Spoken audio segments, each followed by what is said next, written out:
उत्साहाची आहे, भावना पक्षाप्रती आभाराची आहे, जनतेप्रती आभाराची आहे। लोकांचे विविध प्रश्न देशाच्या सर्वोच्च सभागृहामध्ये मांडण्याची आणि त्या निमित्तानं देशातल्या लोकांचे प्रश्न सोडवण्याची संधी मिळाली आहे, याबद्दल उत्सुकता आहे, समाधान आहे। प्रश्न सोडवता यायला पाहिजेत याबद्दलचं दडपण आहे। काय काय महत्त्वाचे प्रश्न असणार, कारण तुम्ही ज्या रायगड जिल्ह्याचं प्रतिनिधित्व करत आहात तो सगळा आगरी आणि समाज असला किंवा कोळी समाज असला सगळा तो भाग आहे, काय महत्त्वाचे मुद्दे आहेत तुमच्या प्रामुख्याने मतदारसंघाचे? नाही, याच्यामध्ये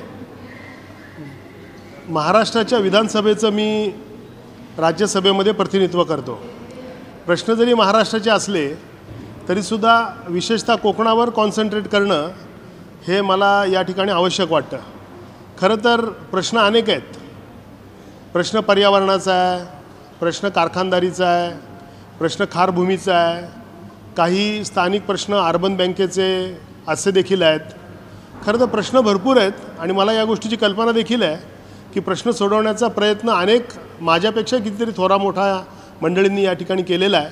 त्या प्रयत्नांना साथ म्हणून मला या ठिकाणी हा प्रश्न या ठिकाणी सोडवण्याचा प्रयत्न करायचा आहे। सर्वात महत्त्वाचा मला प्रश्न कुठला वाटतो कोकणातला, की कोकण हे सर्व दृष्टिकोनातून भौगोलिकदृष्ट्या सांस्कृतिकदृष्ट्या हे संपन्न असूनसुद्धा कोकणातल्या मनुष्यबळाला मुंबईमध्ये जावं लागतं आणि मुंबई आम्हाला पोचते असं म्हणायला काही हरकत नाही।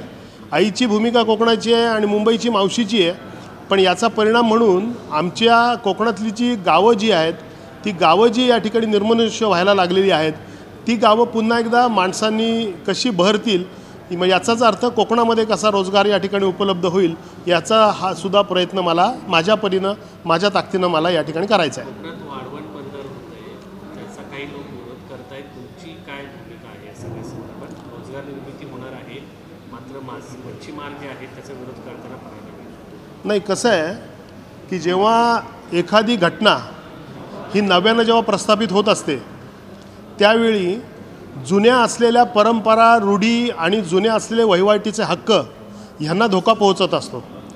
तो धोका न पोचता त्या रूढी परंपरांना धक्का न लागता विकास होणं सुद्धा तेवढंच आवश्यक आहे।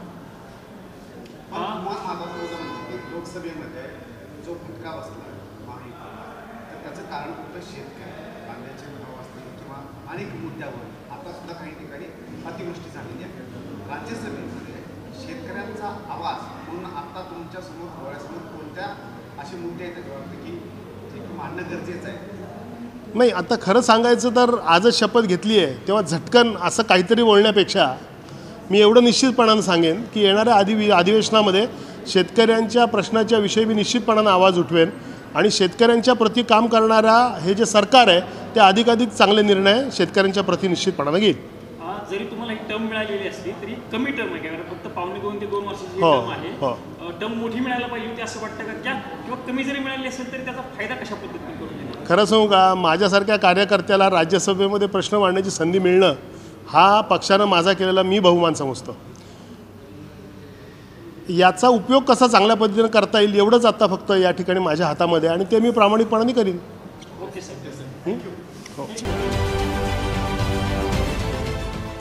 देश विदेशातील प्रत्येक घडामोडींचे लाईव्ह अपडेट मिळवण्यासाठी आता साम टीव्हीच्या सर्व सोशल मीडिया प्लॅटफॉर्मला लाईक, फॉलो आणि सबस्क्राईब करा। तसंच सर्व नोटिफिकेशनसाठी बेल आयकॉन प्रेस करायला विसरू नका।